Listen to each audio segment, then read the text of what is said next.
আজকে অনেকদিন পর একটু ঘুরতে বেরিয়েছিলাম। যাত্রাপথে এই স্টেশনটা সামনে পড়ে। এক সময়ের জরাজীর্ণ স্টেশনের বর্তমান অবস্থা দেখে খুব ভালো লাগলো। বলছিলাম গাজীপুর মহানগরের ধীরাশ্রম রেলওয়ে স্টেশনের কথা। একটি আধুনিক স্টেশন, দুটি প্ল্যাটফর্ম ও চারটি রেলপথ নিয়ে সগর্বে দাঁড়িয়ে আছে ব্রিটিশ আমলের তৈরি এই স্টেশন। হ্যাঁ, ঠিকই শুনছেন, ব্রিটিশ আমলের স্টেশন।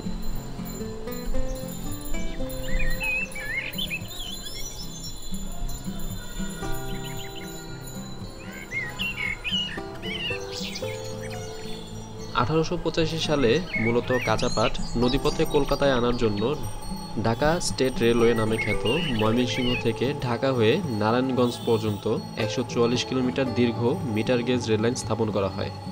এ সময়ে এই রেল লাইনের স্টেশন হিসেবে ধীরাশ্রম রেলওয়ে স্টেশন তৈরি করা হয়। বর্তমানে স্টেশনটির কাজ এখনও চলমান।